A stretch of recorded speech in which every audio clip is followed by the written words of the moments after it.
Good morning, everybody. Happy Friday. Welcome to this webinar about the InfoNet user survey that Caleb administered, I want to say like August, September-ish. My name really should not even be on this slide because I did none of this work. It was all Caleb. I'm here to strictly learn from what Caleb has found and is also from you all about InfoNet, where we're doing well and where we need to, what needs you have that InfoNet doesn't meet that we can work on. And I know many of you, there's a few names I'm not recognizing, so looking forward to getting to know you in the future. And I think most of you might not know Caleb yet. A few of you may have corresponded with him, but he is the newest member of our InfoNet team. He started this past May. He's been a super self-starter and really gotten to know a lot about InfoNet in the short time he's been here. And accomplished a lot. Just a little bit about him. He received his bachelor's at NIU, right, Caleb? And then he received both his master's and his doctorate at University of Illinois Chicago. So he's an alumni of UIC like I am. In his major there for both the master's and doctorate was sociology with a concentration in race, ethnicity, and gender. He's interested in people's relationship or non-relationship with religion and public policy opinions among different racial and ethnic groups. He has taught at several colleges in Illinois. So we feel very fortunate here at the Authority that he's decided to leave academia and get his feet wet in the government world with us. Outside of the professional world, he likes board games and likes to use them as a teaching tool. I don't think he's incorporated those for us today, but you never know, there may be some of that in the future. He loves cooking from different ethnic countries. And all right, I think I'll turn it over to you now, Caleb. Thank you, everybody, and especially Caleb. Thanks, Jen, for that introduction. Thanks, everyone, for being here today. We have a pretty intimate group here today, which is good. It means we'll be able to hear from a lot of you, hear your feedback. It's also good that there'll probably be fewer witnesses when I have my inevitable run-in with the WebEx technology. So a lot of this will be informing you what we found in the user survey, but we're also going to use this as an opportunity to hear more from your perspective to kind of bolster what you already said in the user survey. So this follows on the steps of the 2016 user survey, which was used in part to help guide the InfoNet 2.0 upgrades. We hope to do roughly the same with this survey, both with the survey itself as well as what you tell us here today. It'll help us know kind of what's a big priority for improving InfoNet. This was a web survey collected in 2.5 weeks back about 3 months ago. But you all know this, right? Because you all took this and got everyone you know to take the survey as well. Unlike the 2016 survey, for this one we made a conscious decision to hear from multiple people from a center. So we opened it to a variety of people. We sent out a link to program directors, but we also just posted a link to the InfoNet interface. So we got a wide range of perspectives here, as you can see on this list. And the majority of people who took our survey actually had multiple roles within their center. So it was great to have multiple roles. It's really great for those opinion questions where different people at a center might have different perspectives, but it also gave us a little bit of a challenge when it came to those more objective questions about what your center does, like how many people work at your center, or whether your center has another data system. Because we really had to aggregate those responses for each center because we didn't want to weight centers where more people responded higher. We didn't want to give them more credence in those centers where only one person responded. So we went through for those objective questions about your center and aggregated them. And this, sometimes people told us different things, even within the same center. So this led to a case-by-case basis where sometimes we used the median response for a question, or sometimes we prioritize what the program director told us, kind of depending on what the subject matter of that question was. So overall, we had 129 responses spread across 61 unique centers. 88% of you completed the survey, and those that didn't, we recorded their partial responses. So just first off, we'll talk a little bit about the centers themselves. This is interesting in and of itself, but also some of this information serves as predictors later on, where when we try to predict and explain why certain people or certain centers have different experiences or uses of InfoNet. So just under half of the centers were domestic violence only, another quarter were sexual assault centers only, and 29% were dual centers dealing with both sexual assault and domestic violence victims. Centers represented a wide range across Illinois, but the most common of which was a mixture of urban and suburbs and towns. And Heather and Jen already filled you in on some of the technology we'll be using here today, just to get our feet wet and to kind of play with this toy that WebEx gave us. Thought we'd all use this arrow feature on the upper left, just above the slides. Click on that and point to, roughly speaking, where in Illinois your center is representing.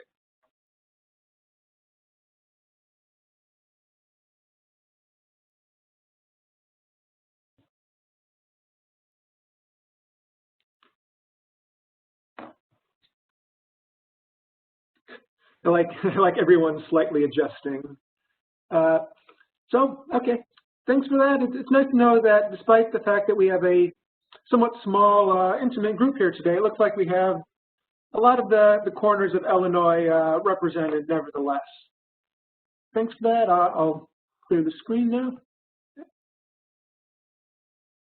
So first off, we're going to talk about some of the information about your centers. So the number of paid staff at centers ranged from 3 to 120, but the mean was 29. And we found that dual centers had about twice the staff that paid staff that sexual assault only centers had. And an interesting finding was that center size didn't differ at all by what type of area you're serving. So rural centers, urban centers, and suburban centers all averaged roughly the same number of staff. We also asked, so we asked you information as well about how your center uses InfoNet. And one of the big things we found was that in the past 4 years, there's been a shift away from having every direct service staff enter their own data towards having a designated person or people on staff to enter data. And there's also, as you can see in the middle right here, there's this other or a mixture category. Some centers said that we have a mixture of different data responsibilities. Some centers said things like, we have a designated person technically, but some direct service staff insist on entering their own data. Or some centers said that services are entered by one group of people where client intake is entered by another group. So this is in the mixture category, but all in all, the big story is the shift away from having each direct service staff enter their own data towards having designated people on hand to do that. So our first basic question, and you can use either you can use the hand raising tool just below your names, or you can type in the chat box. We were curious if someone's center has made a shift over the past 5 years, either towards or away from having a designated person on hand to mainly handle the InfoNet tasks. So if anyone's center has experienced this and they wanted to let us know why they made the switch and maybe what pros and cons went along with the switch, please either raise your hand or use the chat box. I'll be monitoring to see if people raise their hand. And Jen, let me know if anyone says anything in the chat box, please.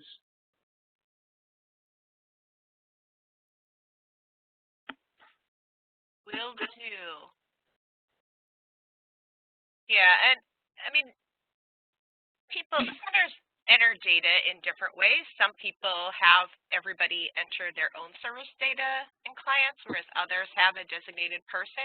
So it looks like, as Caleb was saying, there's been a little bit of a shift toward people more having a designated person. So we're interested in learning if any of you have shifted in one direction or the other, why, and any pros and cons you can offer.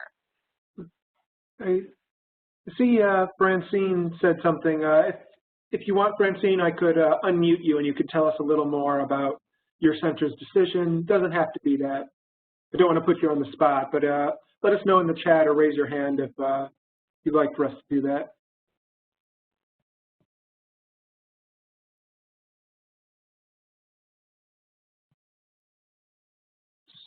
Francine, I did just unmute you. Did you have anything to add about that, or you don't have to? But well, I'm fairly new here at SAFE in Vandalia, but we use just myself to enter in the InfoNet, mainly because, you know, too many cooks in the kitchen. Got it.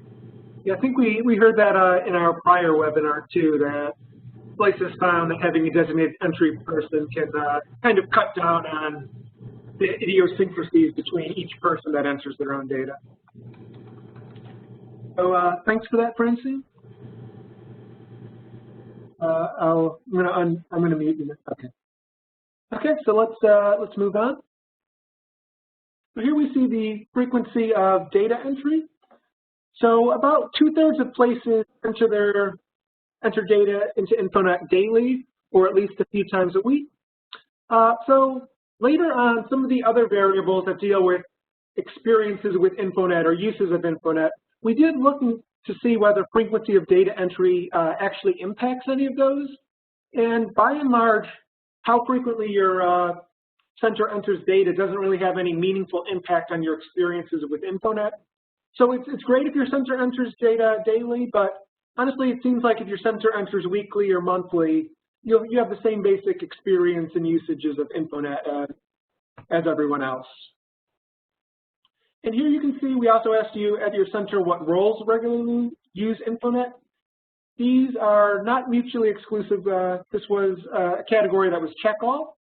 So a wide variety at most centers use InfoNet, the most common being data entry and administrative support, as well as direct service providers. But even program directors use it in just under half, use it regularly, I should say, in just under half of all centers. So now we get to one of our kind of big variables of interest. We found that in the past 4 years, there's been a shift away from just having InfoNet towards places adopting a second data system. Over the past 4 years, it looks like 10% of places have moved from only having InfoNet towards having a second data system on hand. And we found that urban places were more likely to adopt, were more likely to have another data system, as well as larger places, in other words, places with more staff. When we asked you what other data system you have, there was a pretty big variety, most common of which was Microsoft Excel, but there was a big variety in that any other category, we got a lot of different responses, but the most common of which was efforts to outcome. All places that have another data system told us that they do experience double entry where they have to enter things into InfoNet, then into their other data system manually. So that remains a problem. And 78% of you told us that you sometimes enter data into your other data system, but not into InfoNet. The most common reason why this happened was it's just data that InfoNet doesn't collect. But another big reason was that you find this other system more useful for analyzing and reporting data than InfoNet is. So as you might recall from the survey, later we did wind up asking you what information gets entered into InfoNet, but not this other data system. But we weren't able on the survey to ask you what your other system offers for reporting or analysis that InfoNet doesn't. So this might be a good chance to hear from you and let us know what this other system has for analysis. Maybe in the future we can think of adding these features and tools to InfoNet to kind of beef up what InfoNet offers. So take a minute, anyone that wants to chime in, wants to let us know what their other system is offering that InfoNet doesn't yet, please raise your hand or type in the chat box, and we'll call on you.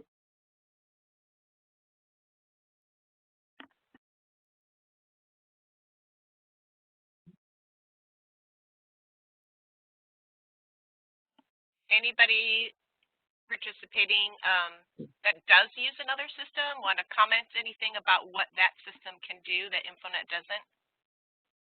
Okay, seems okay, like there is a. Okay, go ahead, Caleb. No, I'll let you take this. Okay, so Colleen, I know she's from Metro Y. She uses the other system to track how many Title IX cases they have, as well as Safe Homes Act and VESA and other related services. Okay, thanks for that, Colleen. If you have any additional commentary, I have unmuted you, Colleen. I noticed. Thank you. No, it's really just more, we saw that we had a lot of Title IX cases because we have a couple of OVW grants, and we serve as confidential advisor for some schools. So we wanted to see how many Title IX cases we were working with in a year. And then we use ETO. So we had developed a separate ETO sheet to figure out, like, are people applying for CBC? Are they going through the whole process or just doing the initial application? Have they been able to utilize Safe Homes Act, and was that successful? Which obviously in most cases it was, but like, what did they do, right? Did they just have their locks changed, or did they actually break their lease and move to a different apartment complex? So it's just a little bit more detailed in terms of the data that we can collect. Got it. But that's about it. Great, thanks for that. And then Susan from Safe Journeys, you use an Excel spreadsheet to track the AG data. I understand that. Susan, do you have any other comment about that? Not really. It's just the information that the AG requires on their specific services is tracked on that. Okay. Is that very time consuming? It's more time consuming for me. My staff member just hand writes it all down, and then I've gotten her now to type it into the Excel spreadsheet, but I need to go in and unduplicate all the people and things like that. So it's probably, when I do the quarterly reports, probably several hours of work. Oh gosh, okay. Yeah, that's been a sore spot of ours for a while. Yeah. That we've tried to work on and haven't gotten very far, so hopefully we'll have better luck with that. But thank you. And then Angie, yes, you have, you use the other InfoNet, the domestic violence interface you're referring to, right, Angie? I've unmuted you, so you can. No, we use Excel just so that we can, if anybody in the agency is needing basic information, offenders, hospital calls, etc., that's what we put on the Excel. Because there's only a few of us that have access to InfoNet, and if we're not available to run them the reports, then they have the quick access to the Excel spreadsheets. Okay, I totally misunderstood your chat there. Thank you for clarifying.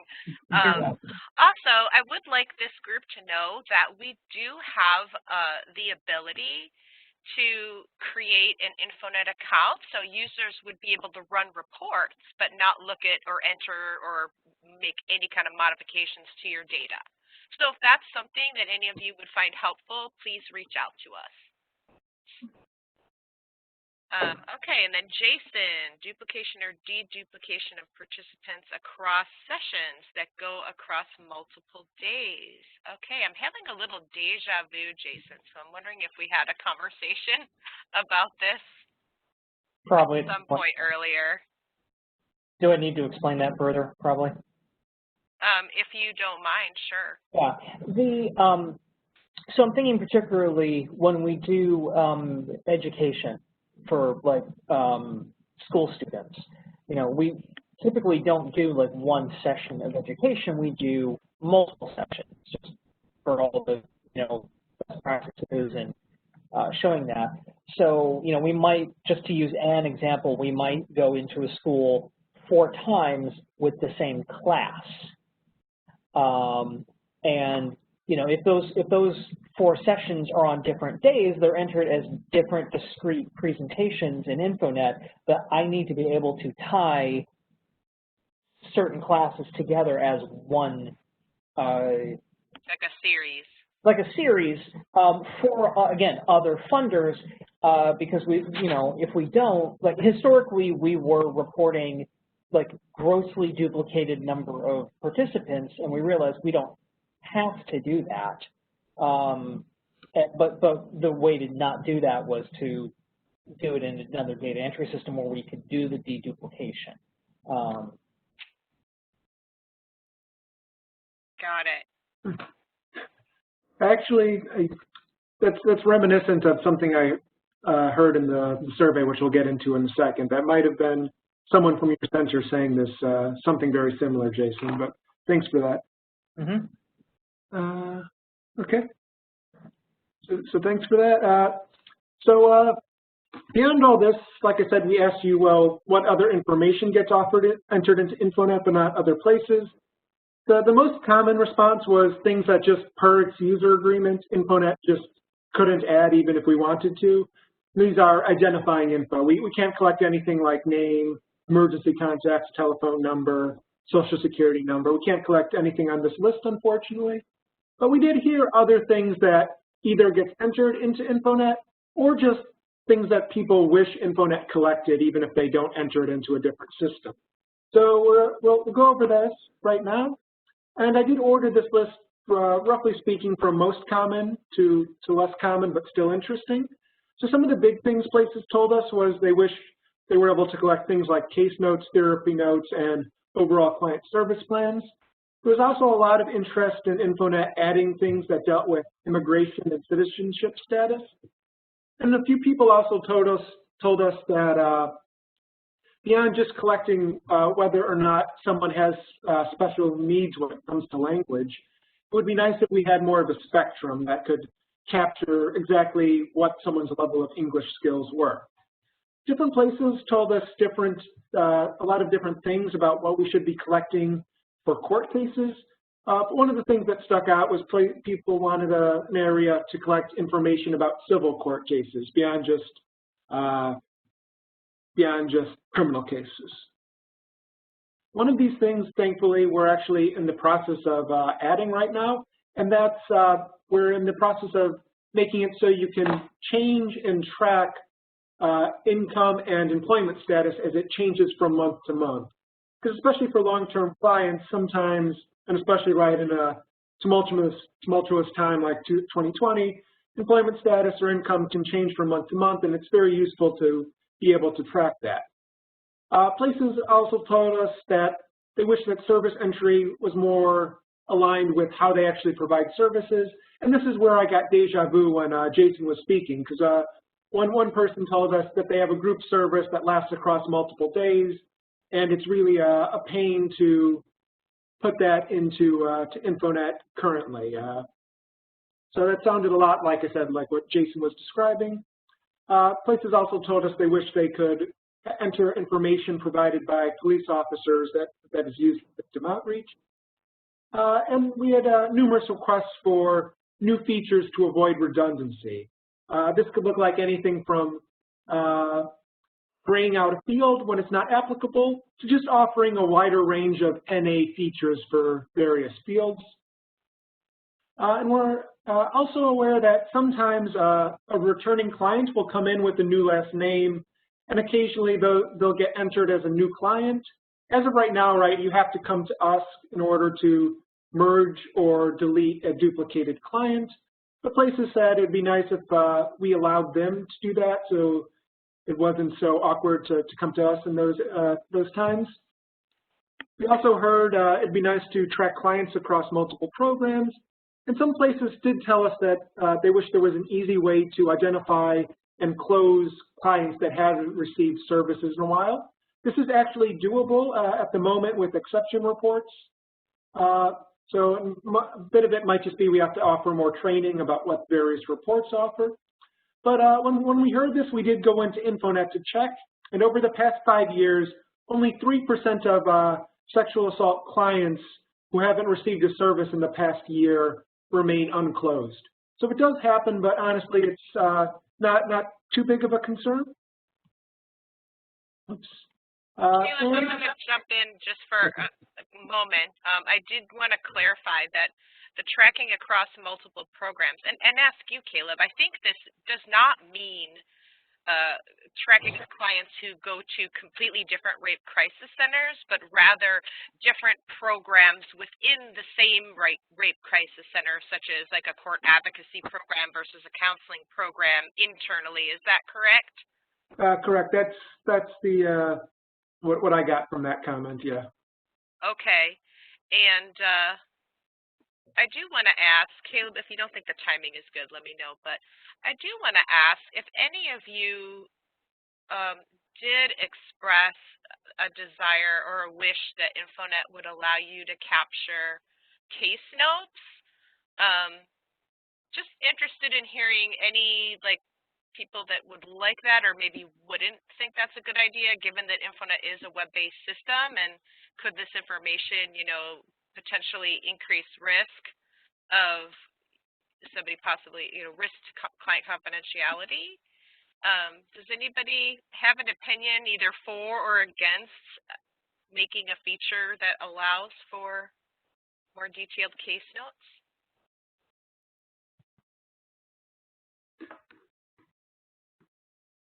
I don't see any hands raised. Okay, well, something to think about. If you wanted to comment about that at any time, feel free. Okay, I'll stop now.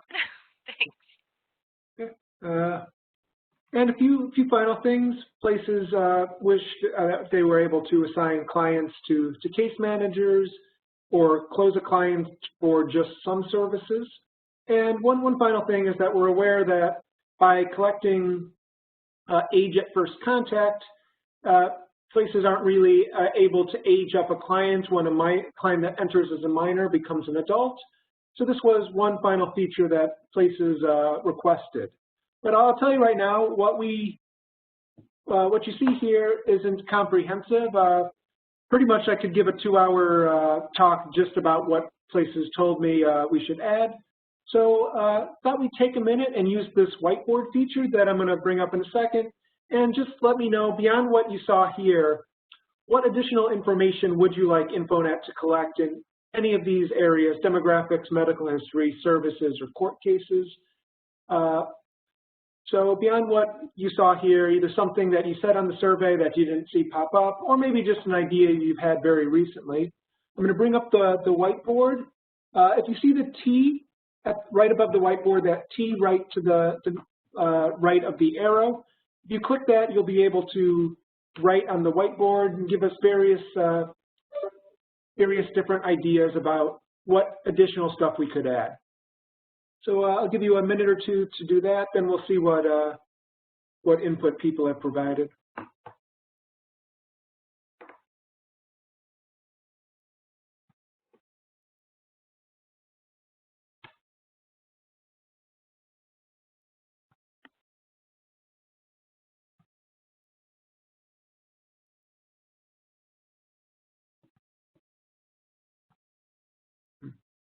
Any wishes for things you would want added to InfoNet?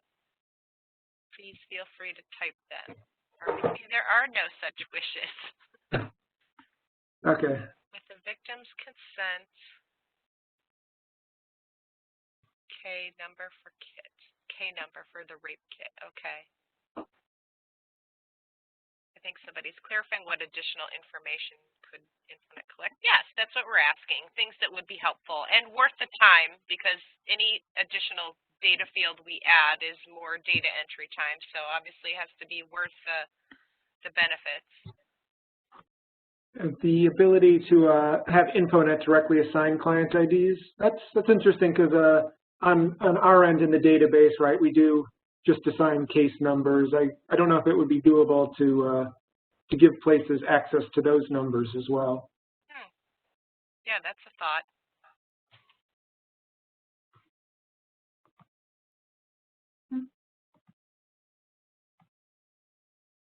Let me give another 10 or 15 seconds.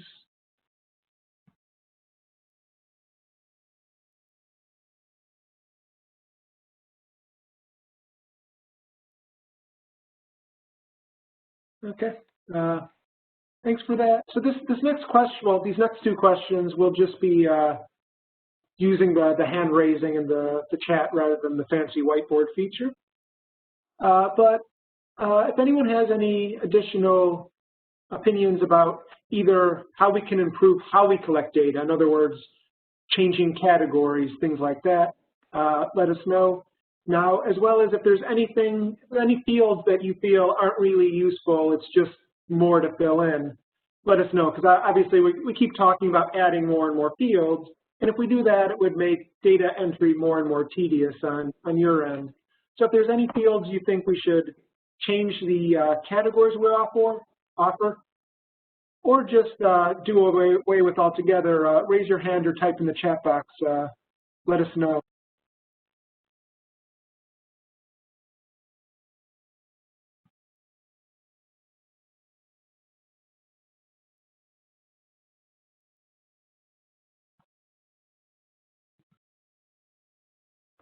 Okay, looks like Susan says, do you use type of income or insurance or public benefits? If so, keep. If not, we don't use them. Do you want to, if we unmute you, let's unmute Susan and see if she has anything more to say about this. I can say that, I think somehow, Caleb, you're now the host, so because I lost the ability to unmute, it looks like. I did as well, so maybe it's just something about how Susan is joining us. I can speak to that. We do need those fields in the domestic violence interface because it's required by HUD. So that's why we do need them. But interested to. And Susan is saying she's frozen, so I think it's her, not you. And hopefully my audio is better now because I changed mics. It is. It's very clear, much better.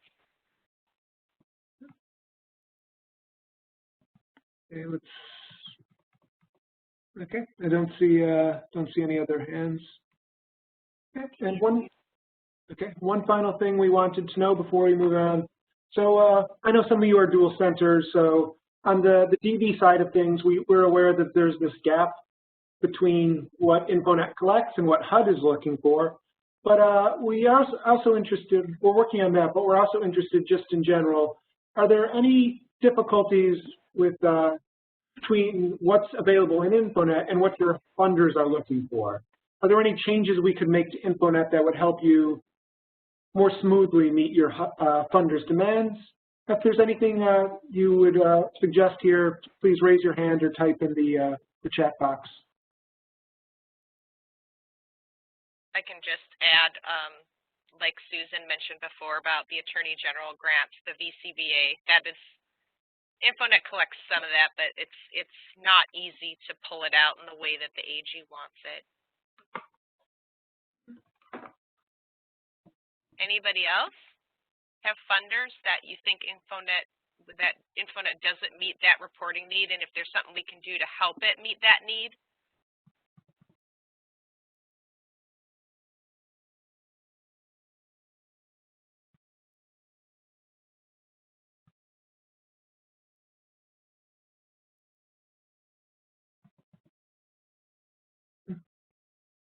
Okay, I'm not seeing any hands, nothing in the chat box. And again, at the very end of this, we'll put both of our emails up. So if anything occurs to you after the fact, by all means, you can reach out to us, let us know about kind of any of these questions that we're asking you right now. So centers can also differ in how much emphasis they put on data for driving decisions, both data from InfoNet as well as other sources. So this is one where unfortunately the text is pretty small. Hopefully you can read it. But what we asked you was how important data is for your organization when making decisions in 4 different areas. And what you told us was data is most important for making decisions related to uses of funding, as well as making decisions related to staffing. Not staffing, providing services generally. So those are the two big ones, funding and providing services generally, and staffing and working with the client on a specific service plan were the less utilized areas. We found that larger centers tended to put more emphasis on data for providing services generally. We also asked you whether you have a logic model to help guide your center. 22% of places say they have a logic model for their overall program, and another 32% say that they have different logic models for different programs. So now we're going to switch gears to one of the areas where we're kind of most interested in. Pretty soon we're going to have a series of reports coming out that look at data quality and completeness within InfoNet. But another piece of the puzzle is just what you told us on our user survey. So we're really interested in data quality and completeness, particularly when it comes to systematic issues hindering data quality and completeness. So it's not the end of the world when occasionally a staff member might just overlook a field and not enter it or misclick something. That's not the end of the world. But what we're more concerned with systematic issues with data quality and completeness. If one center enters data in one way or interprets categories in one way, and another center enters data differently, this can be problematic, especially when we want to look at trends across regions of Illinois or at trends over time. Systematic data issues can really start to hamper our ability to do this. So we're really interested here to identify what systematic issues there might be. And to this end, we asked you two questions about whether your center omits data. We asked you whether your center omits data due to issues with client confidentiality, as well as whether you omit data by only entering some response options and not others.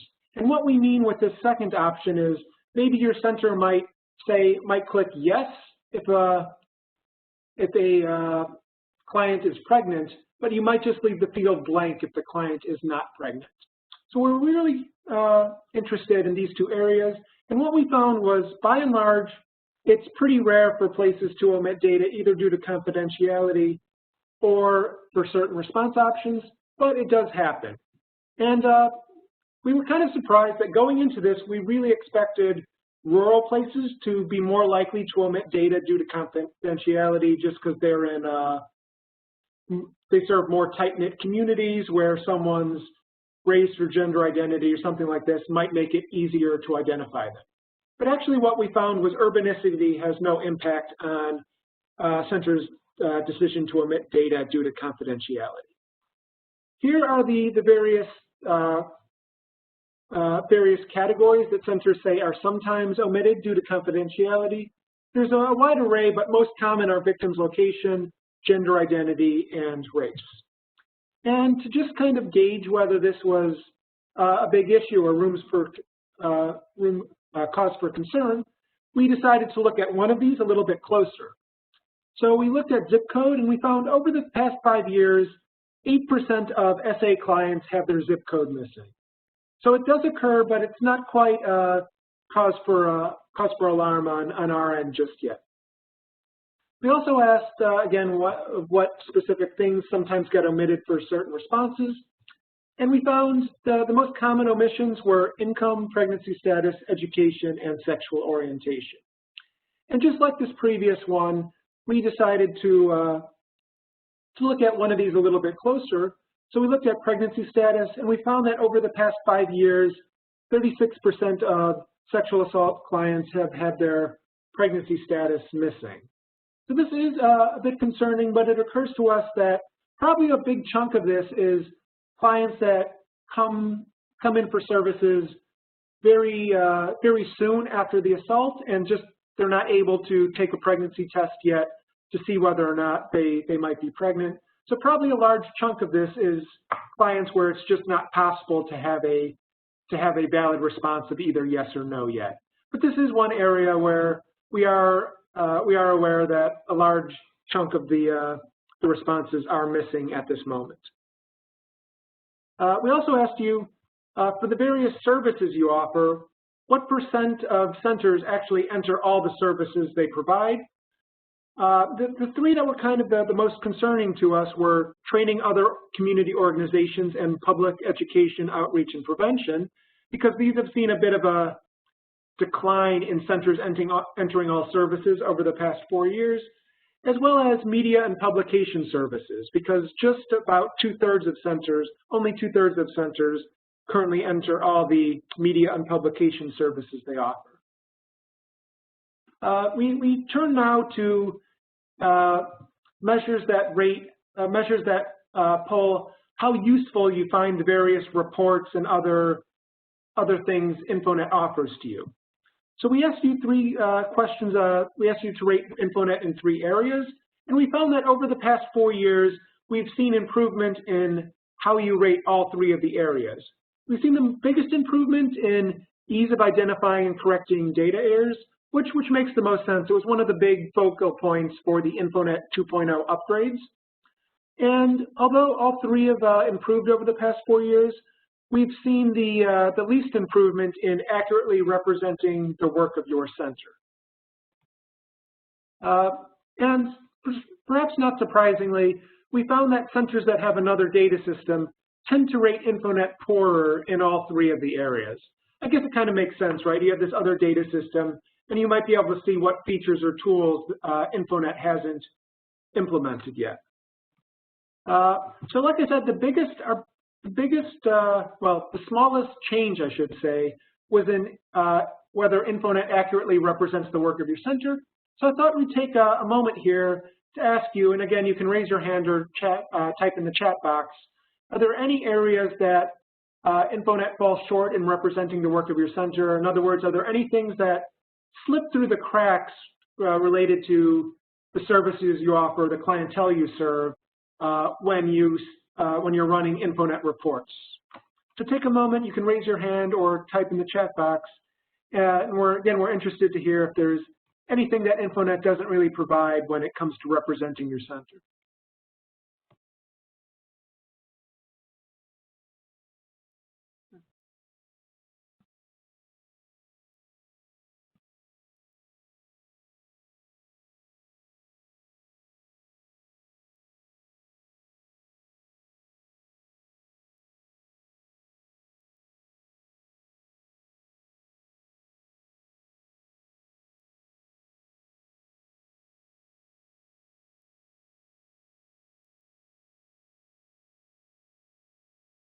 All right, I know there's got to be ways that InfoNet, you feel that InfoNet doesn't represent the work of your center in some ways.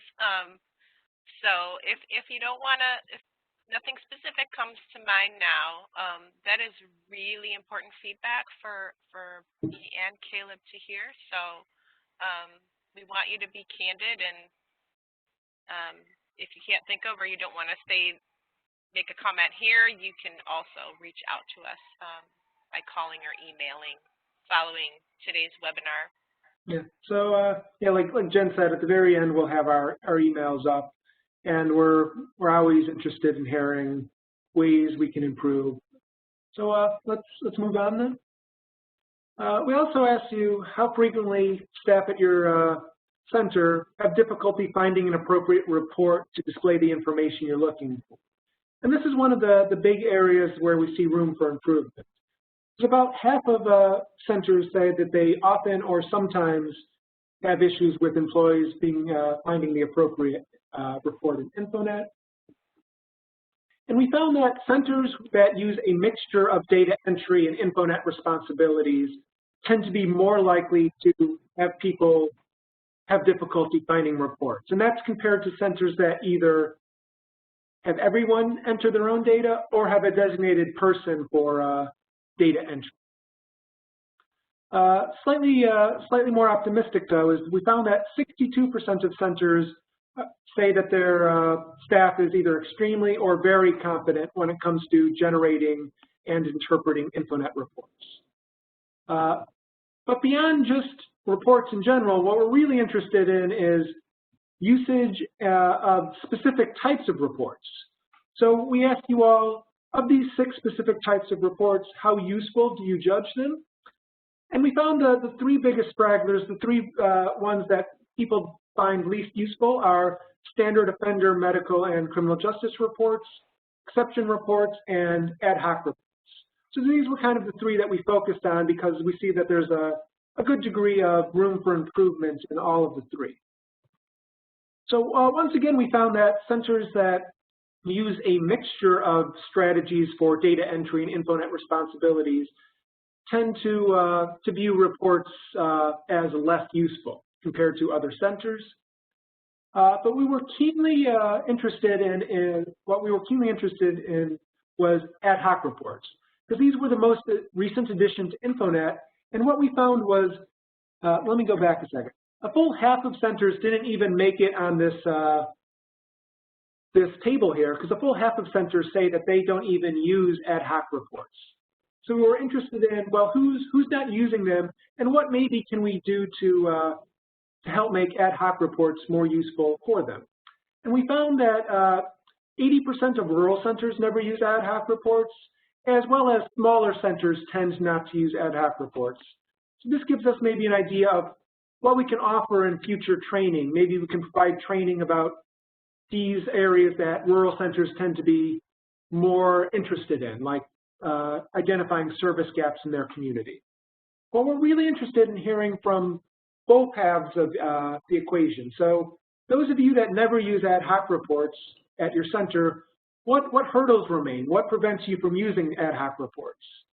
So again, you can raise your hand or type in the chat box what prevents you from using ad hoc reports, so maybe we can get an idea of what we can do in the future to help you on those, in that area.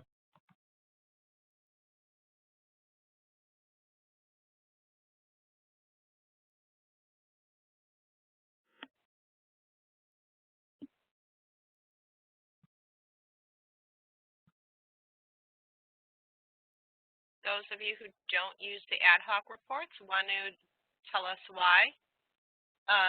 Francis asked if we could explain what ad hoc reports are. Ad hoc reporting is a new feature in InfoNet that was released when we rolled out InfoNet 2.0 about 2.5 years ago now, and it's very robust. And I will acknowledge we really need to do a training on that, and that is in the plan for the next 6 months. And it's a goal for one of our own grants, so we have to complete a training, so I can assure you that is coming.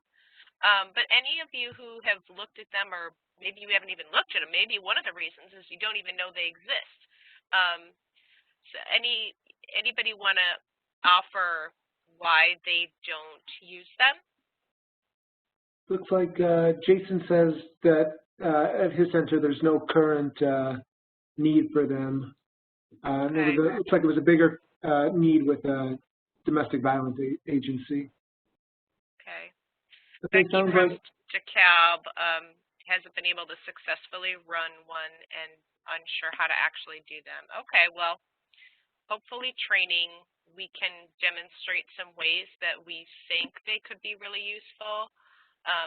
It truly does allow you to pull all your InfoNet records out in various different ways that the standard management and exception reports cannot.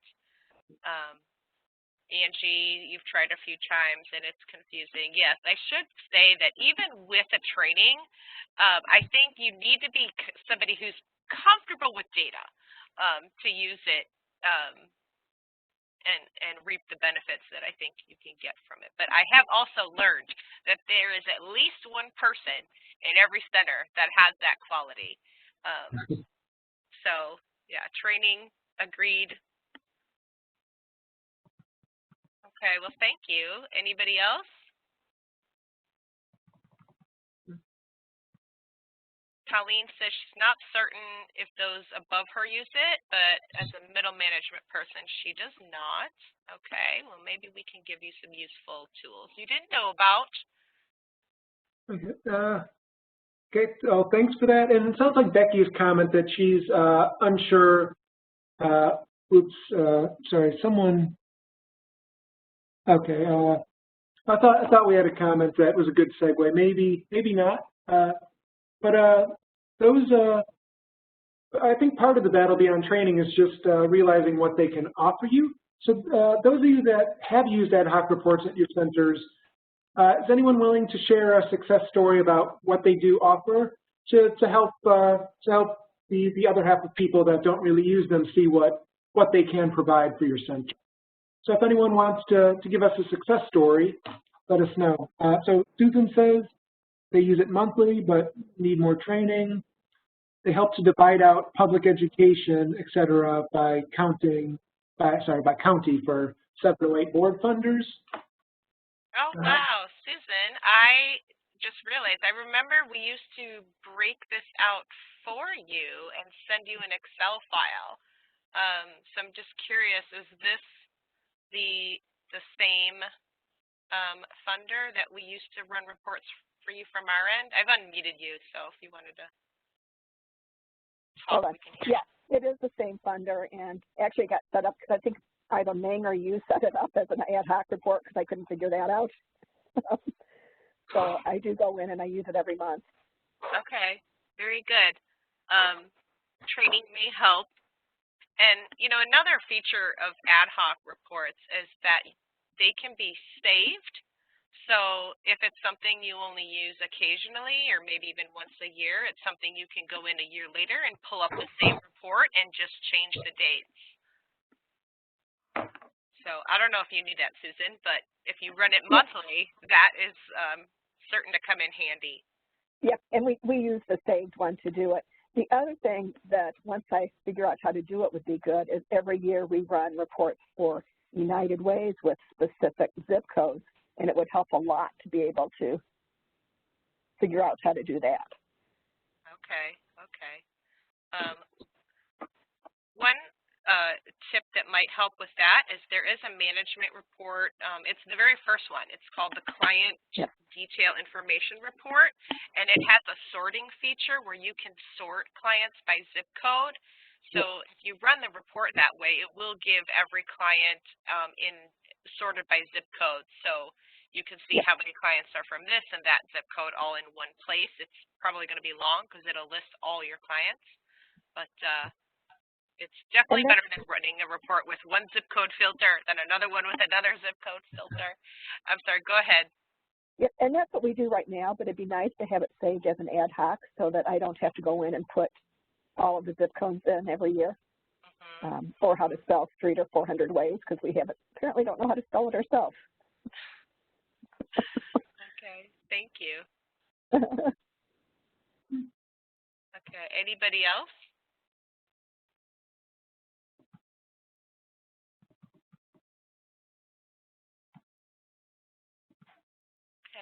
Okay, well, thanks for that, Susan. So we also asked you in the survey what additional things you would want to see in reports. And I will say, as I understood them, there was at least a handful that are currently doable with exception reports or ad hoc reports. So this kind of just underscores that a lot of this is just putting the onus on us to offer more training options.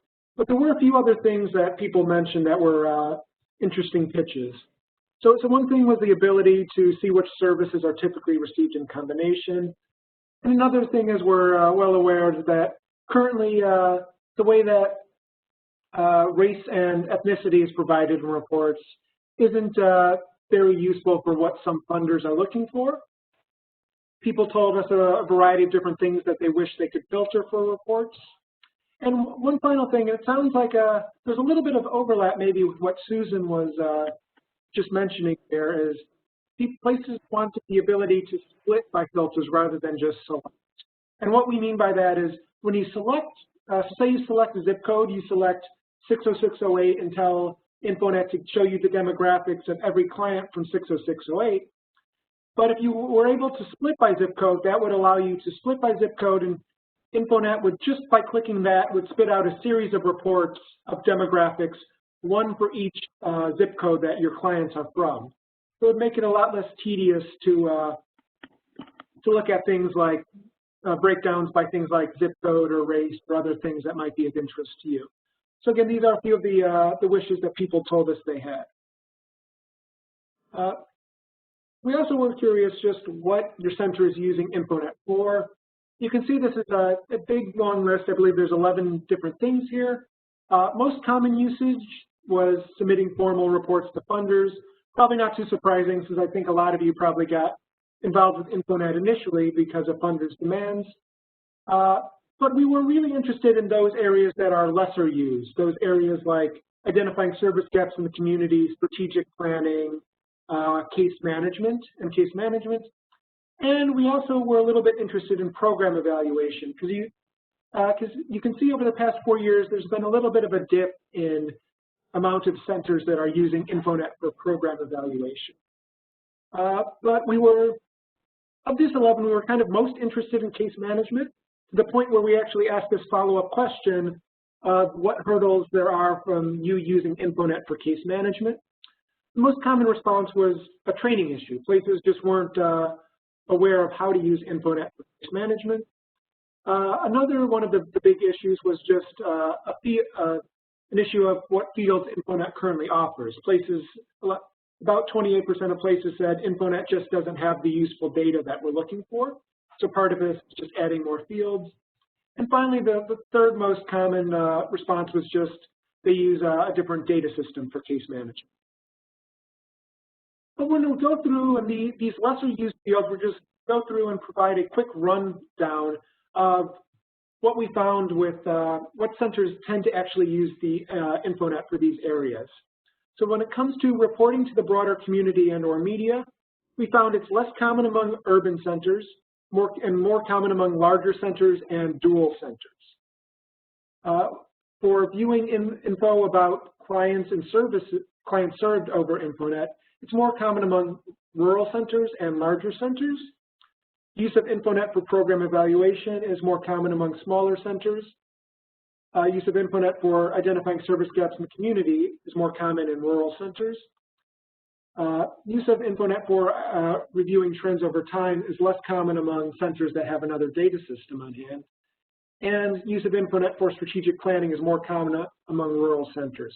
And overall, what we found is that rural centers tend to use InfoNet for more things in general than other centers in other locations.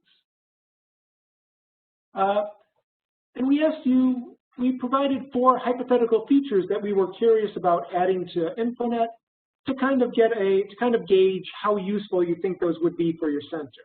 And that's because although we have a lot of things we'd like to add to InfoNet, a lot of blood, sweat, and tears actually goes into adding those features. So we wanted to know what was judged the most useful. You told us that the most useful for your center would be better ways to view and visualize trends over time. And second most useful was it would be the ability to better generate crosstabs with column percentages. Also judged pretty useful, but not quite as big concerns as the other 2, were a checkbox to link services with a presenting issue and the ability to enter case notes directly into InfoNet. So it's almost a tautology to say that places that put more emphasis on data for driving decision-making were more supportive of us adding all 4 of these features to InfoNet. Kind of makes sense, right? If your center is really big on using data for decision-making, you want to have as many toys on hand to help you make those decisions. But we also found that centers that have another data system on hand have more interest in us adding the ability to make crosstabs with column percentages. So maybe this is one area where this is what the other data system is offering them that InfoNet just isn't at the moment. And to this list of 4, we add the outcome scales, which is something that we're actually in the process of adding. So hopefully, I don't know, do we have an ETA, Jen, on the outcome scales, when those will be operational? I don't, and there are problems. So Okay. Procurement, state procurement, it's a very cumbersome bureaucratic process, and there are definitely some challenges we'll need to overcome before we can make more progress. So Okay. yeah, we'll keep you posted. But nevertheless, those are outcome scales are coming down the pipeline. So even though we use a slightly different Likert scale in our survey, we decided to kind of look at and see how the outcome scales compare to the other 4, which are purely hypothetical at this point. We found that there is some interest, definite interest in outcome scales, but they're not quite as big a concern as crosstabs and viewing trends over time. And we had a follow-up question that just asked, what do you foresee your center to using these outcome scales for? This is another one where, unfortunately, the text is pretty tiny, but over 70% of people told us that they'd be using it for program evaluation, informing client case management, and figuring out what services work for what subsets of clients. So we're closing this portion of the webinar with a high altitude question. We just asked you how likely you would be to recommend InfoNet to another center, just to kind of gauge just an overall feeling about InfoNet. And we found that half of people said they'd be very likely, and another third said they'd be somewhat likely. But this isn't just about patting ourselves on the back. We did find some differences in how likely people would be to recommend InfoNet. Most likely to recommend InfoNet were people with data entry or administrative support roles, whereas least likely were people who were program directors. So this maybe gives us an inkling about what InfoNet's doing right and what we have room for improvement. It kind of suggests that InfoNet's doing well with when it comes to the day-to-day things, but we might have some room for improvement when we deal with big picture things that program directors tend to be preoccupied with. We also found that places with another data system tended to be less likely to recommend InfoNet. And finally, here's a few odds and ends people suggested that just didn't really fit in other areas. We had multiple people tell us that we should adopt multi-factor authentication. And people also suggested that we should add a way that would identify a staff member that enters or edits information. So even on our end, we don't have this. We have a revision stamp that tells us when data were entered or edited. But it would be nice to be able to identify the staff member in case there's an area where you're not sure whether there was misentry. Maybe you have a client that's 15 years old and listed as a high school graduate. You can very easily just ask that staff member, hey, is this accurate, or is this, are there areas with data entry here? So we're drawing this portion of the webinar to a close. In a minute, we'll talk about what you guys told us about how your centers are dealing with COVID-19. But before we do that, we thought we'd kind of wrap up what you told us about, well, what we learned about how InfoNet can be improved. So we do have a few recommendations for centers. One is, and we're aware that it's not always possible to do this, but one suggestion is for those places that that use a mixture of responsibilities for data entry and other InfoNet responsibilities, we found that it might be useful to kind of move away from using a mixture towards either having designated staff do it or having everyone responsible for their own data. Because we found that especially when it comes to reports, places that report a mixture of different responsibilities tend to have the most trouble when it comes to reports. Also, we're aware that when it comes to confidentiality, it's not always possible, but whenever doable, limit the omissions within InfoNet, and also just keep an eye out for upcoming material that we're going to have coming out. Pretty soon we'll have a report on data quality and completeness within InfoNet, but also, like Jen mentioned, we hope to offer more training materials when it comes to using the various reports, especially exception reports and ad hoc reports. We have a few big takeaways for ourselves. One is just, especially since we've seen this movement towards having a second data system on hand, this really underscores the need to have more robust data import options. Both so it requires less effort on the part of providers, but also just this would help bolster the completeness of data within InfoNet. And finally, well, I distilled this big list of suggestions you guys told us into 8 different takeaways. Using the arrow feature, again, it's in the upper left. Take a minute and just point off to the side at which of these 8 you think should be the biggest concern for us, or what do you think we should prioritize? So again, use this arrow feature. Just click on it, and then you'll see an arrow. Okay, so I guess it's good that we already have plans for this because people want comprehensive training and reports. Duly noted, especially those of you that want other things. Those of you that want comprehensive training and reports. Now that we've kind of seen this, are there other areas? What would be your second biggest priority? More ways to filter in reports, collect info about court cases, record who edits and enters data. Okay, so it sounds like comprehensive training and reports, more filters, and recording who enters and edits data are kind of the three biggest concerns we're seeing at the moment. Acknowledged. Thank you all. Yeah. Thanks for that. I'll clear your pointers now. Okay. And here's just a few things that we took away when it comes to categories. Find better ways for InfoNet to show race and ethnicity. Again, there was a lot of interest in citizenship status and immigration status. And places wanted more the ability to view and track changes to income and employment status over time. And again, this is one that we're actually currently in the midst of adding. So beyond everything we've said up to this point, is there anything else you'd want to add at all? Any other ideas you've had for InfoNet that might have either slipped through the cracks, there wasn't a spot to say them, or just something that might have occurred to you within the past 5 minutes? Please raise your hand or type it into the chat box, and we'd love to hear from you.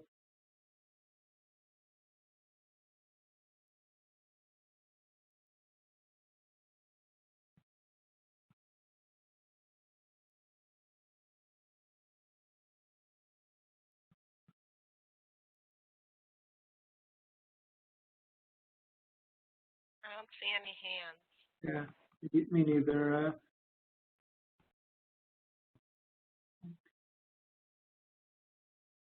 Okay, so again, if anything occurs to you after the fact, don't be shy to reach out. So you might remember towards the end of the user survey, we had this kind of abrupt segue where we started asking you about how your center's been dealing with COVID-19. So just like that, we're going to have one more abrupt segue to talk about what you told us about COVID-19's impact on your center. And we do have a report coming out soon that looks at how centers were dealing with COVID-19 for the first 3.5 months of the pandemic. Obviously, the information you provide in the user survey runs through mid-September, so we have a little bit more information on the user survey. And what you told us was, what we heard was about, I believe, what is that? The majority of centers told us COVID-19 decreased their revenue. We found that 82% of sexual assault only centers saw a decrease in revenue, compared to about 65% of other centers. This was an area that was just shy of statistical significance, so I wouldn't put too much emphasis on it, but it's kind of useful food for thought and something that we definitely want to keep an eye on in the future. We also found that COVID-19 tends to raise centers' operational costs. About 70% of centers told us COVID-19 is raising their operational costs. And what we found was 45% of centers are kind of getting hit on both fronts. 45% of centers said that COVID-19 both decreased their revenue and raised their operational costs. And somewhat interestingly, and honestly, I don't have an explanation for this, but urban centers were less likely to say that their operational costs were rising compared to other centers. Again, this is something that I don't know about you, Jen, but I can't quite explain this, especially since COVID-19 hit urban areas hardest early on. But it's an interesting thing to keep an eye on going further. And here are some of the things that you told us, some of the ways that your operational costs were rising. There were costs associated with making the switch to remote work. Some staff needed needed to have laptops and other material that would allow them to do remote work. There was also technology associated with kind of getting signatures and stuff like that remotely, as well as getting sexual assault hotlines able to work remotely. There were additional costs associated with cleaning, both in terms of just paying people as well as the supplies, as well as there were additional costs for hazard pay and PPE for employees. Places were all lost revenue when they had to cancel fundraising events or close thrift stores. And although some places did tell us that they were able to procure PPP loans, other places did say that there were some major side effects, such as having to let some staff go, and one place even said that they had to lose one of their leases on one of their offices. You also told us about half of places said that COVID-19 also decreased their staff's availability, and another quarter says there was kind of a mixture of things for different staff members. Here are some of the ways that staff's availability was impacted. Some places said they had to cancel things like events and outreach, but at least back in August and September, we did hear from a few rural places that told us, yeah, we're still able to get into hospitals and schools in order to do outreach and other things like that. I'd definitely be curious about whether that's changed over the past 3 months, though. Places said they lost staff to COVID-19, just people had to miss work due to positive tests, or even just waiting for their negative test to clear. School cancellations reduced the availability of staff that had young children. And to kind of deal with COVID-19, places reported either having to stagger their shifts or reduce the amount of staff on site.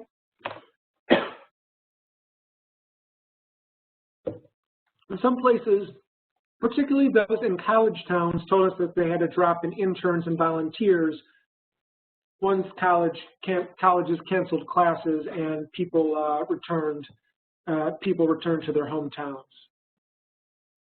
We closed, though, on one of the more optimistic notes, because despite everything that's going on, places overwhelmingly told us that they felt their center was doing pretty good when it came to adjusting to the challenges of COVID-19. But despite this, places did report some new needs for their clients. One of the biggest things was due to not being able to safely do in-person counseling. Let me erase this very quickly. Due to not being able to do in-person counseling, there was some challenges with shifting to telephone counseling. Some clients just stopped attending because they didn't see the utility of telephone counseling. There were also challenges with impoverished people and elderly people that might have technology issues. Places told us it made building rapport and empathy with clients more difficult. Some places said that younger children just have to be in the room with the counselor, so it's not really worth doing for younger children. And finally, it was difficult to do with the abuser in the household. Clients also had a lot of financial needs, particularly undocumented clients, because they weren't able to get a lot of government assistance. Beyond the actual pandemic, though, there's a lot of stress related to fear of the disease, economic uncertainty, and social upheaval.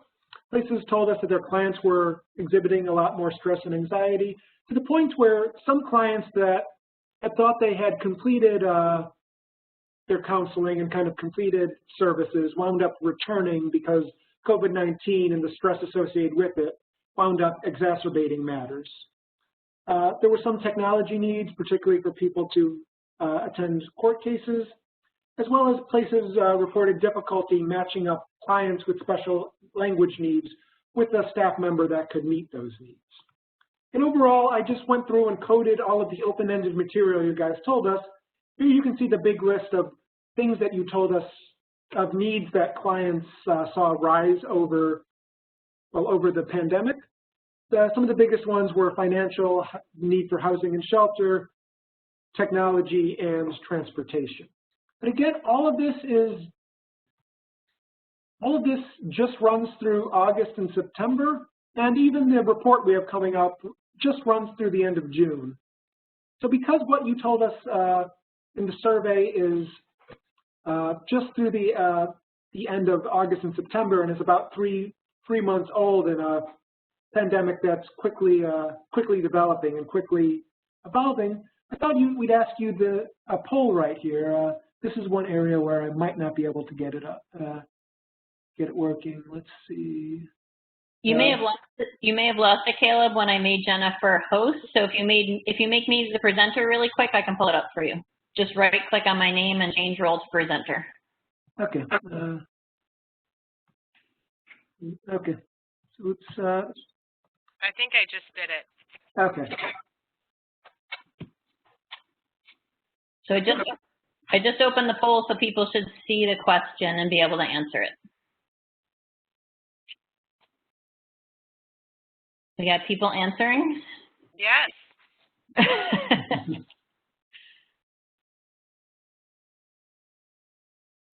If you're on the phone, you may not be able to answer, so just bear with us.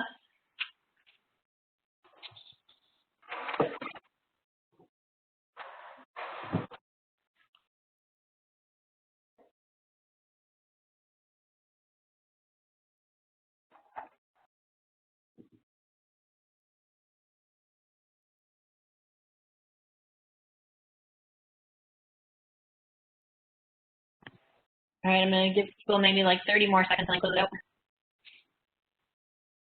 Looks like a little over half has finished.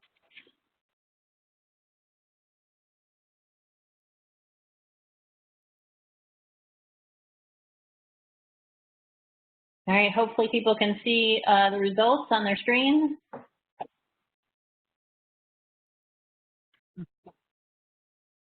Comment is stayed about the same, but some have deteriorated. Not surprising. Yeah, this is a little bit interesting because last week we did a webinar for domestic violence centers, and I think more people on that webinar said that our ability has improved over the past 3 months. So this is some interesting food for thought right here. Maybe they were more easily able to secure some of those CARES funds. Yeah, that's possible. And then just plus, there's also been I feel there's been more in the media, right, about the challenges domestic violence centers are facing. Not so much maybe about sexual assault centers. But thanks for that. And we close just on a more open-ended question where we hope you either raise your hand or type in the chat box. Like now, and I think they're calling it the third wave right now. You can see kind of the rate for Illinois right there. Does anyone want to offer more insight on how the third wave of COVID-19 has impacted their center, or maybe even let us know in the midst of this pandemic what new client intake measures or what more information can InfoNet be collecting that might be particularly relevant in this post-pandemic world? So again, either raise your hand or type in the chat box.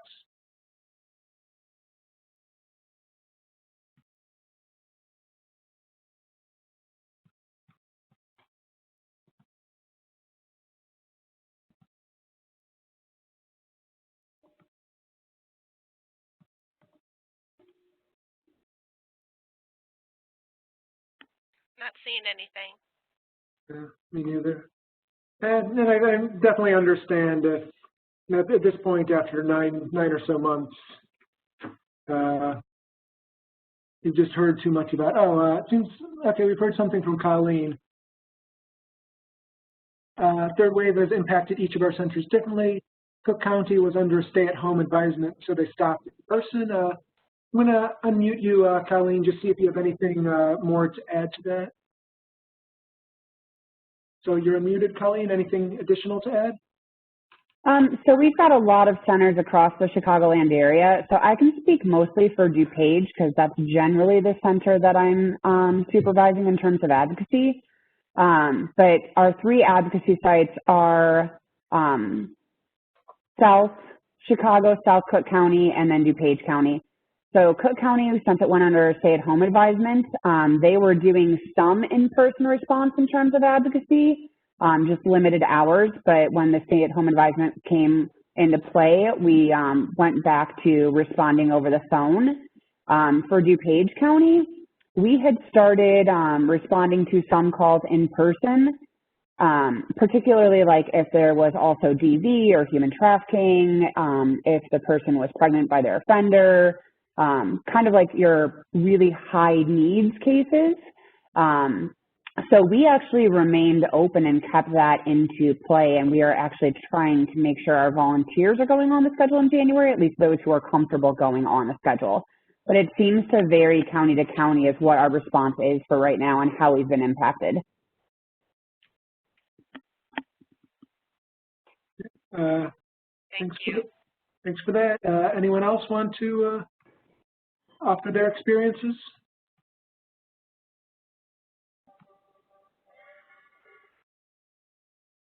You'll see this in the report that is soon to be released, but these telephone counseling hours increased drastically. I want to say, Caleb, it was something like tenfold compared to the same time period as last year.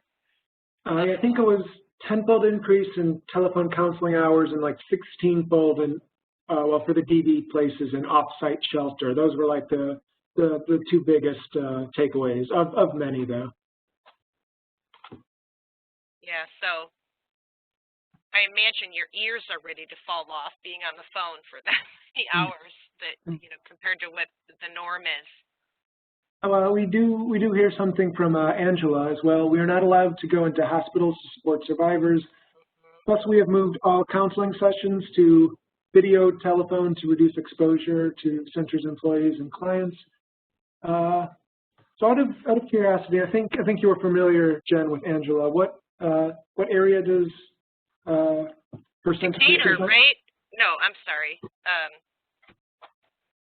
You're more south. Angie, there we go, Decatur. Okay. Okay, it is Decatur. Okay. Yeah. Okay.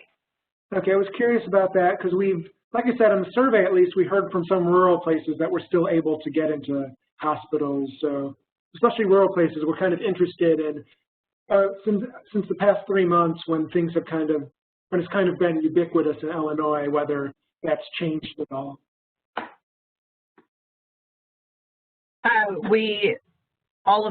In our 5 counties that we serve, all of the hospitals are not allowing us in. So it's kind of across the board the same policy. Okay, thanks for that. Don't see, Francine, one more from Francine. We have seen the prevention go way down with schools not bringing people for presentations also. Okay, that's... Francine, I unmuted you if you wanted to comment on that. Well, I was just thinking it's gotten a little better, I'd say, in the last 2-3 weeks at most, but there was quite a while there where our preventionists were having to, think outside the box because they couldn't get into the schools, and, it was just not a whole lot to do because nobody wanted to do that face-to-face thing. Thank you. It looks like if you could unmute Kayla, it looks like she has a little something to add as well. Done. Yeah, I think we saw similar. We're down here in Champaign County, and most of our schools have been remote for quite a long time, and it's been difficult to create schedules that work for the teachers, but also things are shifting all the time, and for some schools, they only have synchronous learning for the students for a couple of hours. So we've really had to be flexible in the way that we've adjusted and adapted our K-12 prevention. And what we did, we've seen and heard great feedback from the teachers so far, so that's great. And it's actually created a lot of space for our preventionists to kind of expand into other communities or groups that we traditionally haven't had time for because we've spent so much time and energy in K-12 classrooms. So I think it's been a difficult space, but we really are actually able to start creating and doing other things that we typically don't have time for. So some silver linings too. Something like that. Yeah. Thank you. Okay. Looks like that's it. So thanks everyone for participating. And once again, thanks for your time. And if you have any questions or anything that occurs to you after the fact, any suggestion for InfoNet that you weren't able to get on the survey or able to say now, by all means, feel free to reach out to Jen or myself. You see our emails right here, and I think sounds like Heather might have one final thing.